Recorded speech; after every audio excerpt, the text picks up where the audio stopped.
Start whenever you'd like. Okay, so first we're going to talk about the different things that you need to consider when you're building a monument before we kind of go in depth in all of them. So we're going to be talking about the location and specifically its impact and its access to the public. We're going to be talking about the design of the monument, which is kind of like the materials, the size, the shape, everything that kind of goes into the look of it. And we're going to talk about the significance, both historical and physical/environmental. So first, location. You want to make sure that your location has the impact that you want. So most of the time people are going to want monuments to have a positive impact on the surroundings of the monument. So placing a monument in a location where it creates a positive atmosphere is a good thing to do so that people are going to respect the monument more and it's going to be a better, more visited place. Especially if it's going to have a negative impact, less people are going to want to come because people tend to stay away from like negative areas and places. So an example of this is the Vietnam War Memorial in Washington, D.C. It makes sense that they put it in D.C. because it's a memorial for American soldiers. So that provides a more of a positive atmosphere for those being honored. Pardon the interruption. This is the last call for any senior who needs their tux or drape picture made for the yearbook. Any senior who needs a tux or drape picture made, to be able to be in the yearbook, you must have this picture made, this formal picture made. So if you have not done that yet, or would like a retake, please report to the library at this time. Thank you. Okay, so, so Washington, D.C., you want to place the It's okay. You don't want to place that memorial. They wouldn't want to place it in Vietnam because that would give it a negative impact and then that would kind of defeat the purpose of memorializing it because it wouldn't be seen as a memorial. It would just be seen as something that people don't want there. Another thing to consider when you're talking about where you're going to put the monument is its access to the public because you want your monument to obviously be able to be accessed by a lot of people. You want a lot of people to come and visit to be able to remember what you're honoring. So a good thing to do for the access to the public is to find somewhere that has a lot of open spaces. This doesn't really have to be like the example we put is a park, but it doesn't have to be in a park, just somewhere where you can fit a lot of people because you want the most amount of people to come, so it makes sense to have a lot of space for people. But while you have those open spaces, you want to have the ability to let people kind of go off on their own and do things by themselves because people are going to honor the monument in different ways, so you want to give each individual person the chance to do that with however they please. The next,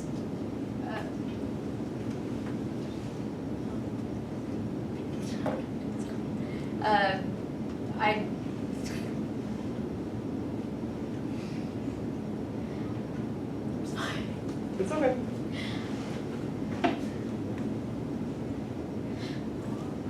Let's pick up, okay? We're done.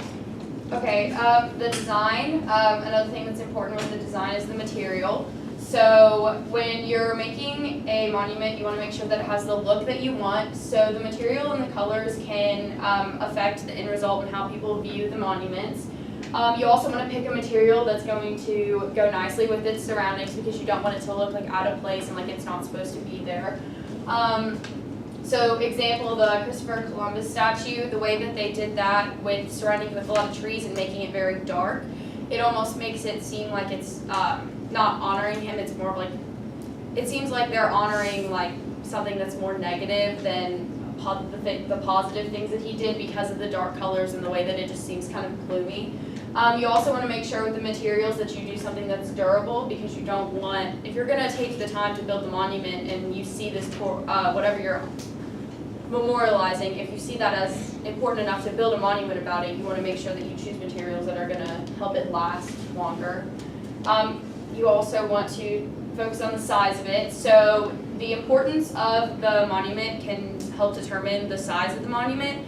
So if you're doing something that's kind of only important to a small group of people, it's not going to be huge. It's not going to be like Mount Rushmore size if it's only important to one small community.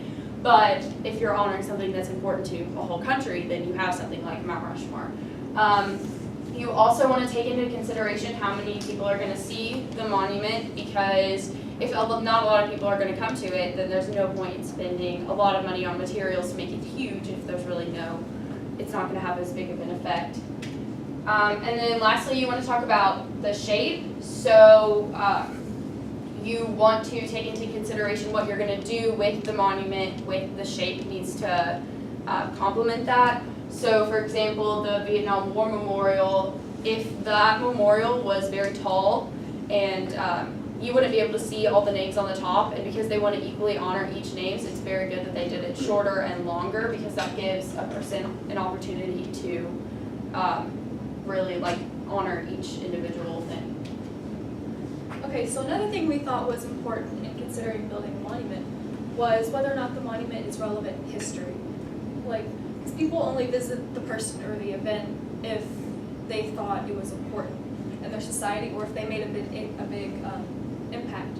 For example, H. Elmore Johnson, he was a man in the early 20th century and he made a living by capturing lobsters, but the people didn't really find him that important, so over time his monument, as it was being moved around, it kind of got destroyed.